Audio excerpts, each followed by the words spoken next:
عسلامة ومرحبا بكم في قناتكم خفيف وظريف، فيديو جديد ووصفة جديدة. وصفتنا لنهار اليوم ان شاء الله باش تكون طريقة تمليح او تصبير الزيتون الأكحل، ولا اللي نقولوله في زادة في تونس الزيتون المكمش، بطريقة سهلة وبسيطة وفي 10 ايام بقدرة الله تاكلوا ابن زيتون. ولكن قبل ما نبداو في الفيديو ما تنساوش تعملوا لي لايك وتخلوا لي تعليق مزيان وتشاركوا الفيديو مع حبابكم واصحابكم.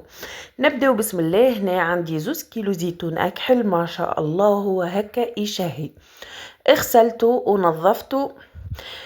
على فكرة نغسلوه بالماء بارد، لا نغسلوه لا بالخل لا بالكربوناتو ولا بالماء سخون، نغسلوه بالماء بارد العادي بالسبالة ونخليوه يتسقطر.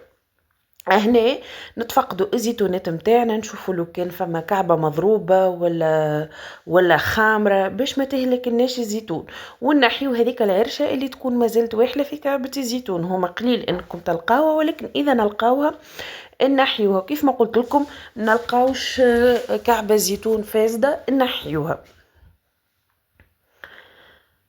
كما تشوفوا هكا في الفيديو هذيك العرشه نتخلصوا منها.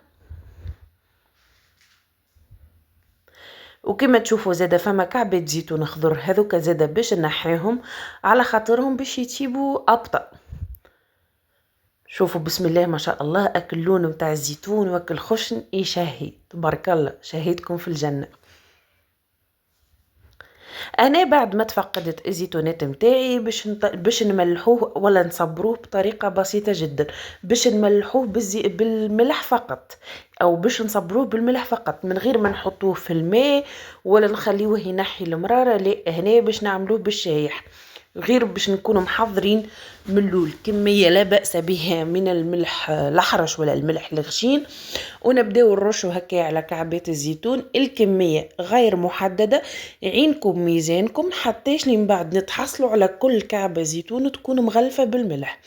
هنا بعد ما حطينا الملح فوق الزيتون نبداو نخلطوا هكا بيدينا. علاش من الاول قلت لكم المستحسن تستعملوا معون كبير باش كي تبداو تخلطوا تكونوا ماخذين راحتكم. نخلطوا بالسياسه، ما ننزلوش على الزيتون باش ما يتفلقش ما بين يدينا. اذا حسيناه ناقص شويه ملح نزيدوا بشويه ونخلطوا حتىش لين كل كعبه زيتون تتغلف بالملح. كيما هكا تويكا جبت كاسكاس ومعون في وسطه. وهنا عندي الموسلين هذا انا نظيفه مخليتها للزيتون، يعني لتمليح الزيتون. يلزمكم تتأكدوا انها تهبط الماء، ونبدأ نحط في كعبات الزيتون في وسط الموسلين هذيك.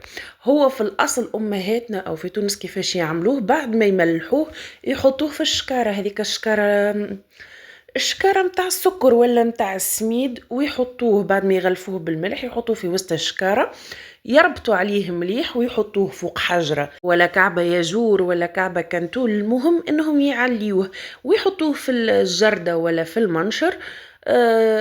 ويزيدوا يبركوا عليه ولا يثقلوه بالحجر ولا بالكنتول ويخليوه هو يسيب الماء نتاعو. بالنسبه لينا نحنا لا عندنا لا جرده ولا منشر، نعملوا الطريقه هذه سهله. حطيته في هاك الموسلين هذاك ونربط عليه مليح، ويبدا ماذا بكم الكاسكاس والمعون، يعني يكون الكاسكاس عالي شويه باش ينجم الماء يهبط على راحته، ونسكر عليه مليح. وهنا نثقلوا عليه بحاجه، نجيبوا كان عندك مهراس ولا ما فماش جمله المفيد عبي معون بالماء وثقل عليه. بالنسبه لي ثقلت عليه بحجرتين متاع تيمم كانوا كبار وثقال، ثقلت عليه وتبارك الله خليته مدة 10 أيام. هنا النهار ال11 حليت عليه بسم الله ما شاء الله، نلقى الزيتون متاعي طايب في حقه. ذقته ما شاء الله بنين، ما فيش حتى طرف مرارة. هنا يعني صاي نحلو عليه باش الزيتون متاعنا ما يخمرش على خاطر ما هواش في الهواء. وبالنسبه لهذيك كميه الملح الكلها هبطت مع الماء. هاني باش نوريكم قداش كميه الماء اللي تخلص منها الزيتون، وهذيك هي المراره الكل اللي هبطت من الزيتون. هنا نحن باش نحتفظوا به في الفريجيدير كيف ما قلت لكم، بما انه ما عدناش وين نخليوه لبرا باش يبقى للهواء، نخافوا عليه لا يخمر لنا الزيتون، نحطوه في معون بلار ولا في حكوك ولا اللي هو، ونصبوا عليه زيت زيتون. ما نغموشه، ولكن ضروري ان نصبوا عليه الزيت بالطريقه هذه. نصبوا عليه الزيت ونخلطوه زاده باش كعبات الزيتون الكلهم يتغلفوا بالزيت، ونغطيوهم ونحطوهم في الفريجيدير. ولو كان انتم مثال حليتوا عليه بعد 10 ايام ولقيتوه مازال فيه ما يسيب الماء وفيه مازال المرارة، تزيدوه شوية ملح وتخلطوه وتزيدوا تسكروا عليه وتثقلوه ما بين الأربعة والخمسة ايام، وهذاك الماء اللي هبطوا تتخلصوا منه باش ينجم يهبط اكثر الماء. وهذه وصفتنا كانت لنهار اليوم، ان شاء الله تجربوها وتعجبكم. وطبعا ما بقى لي كيف نقولكم في حلقة اخرى وبنا اخرى، والسلام عليكم ورحمة الله وبركاته.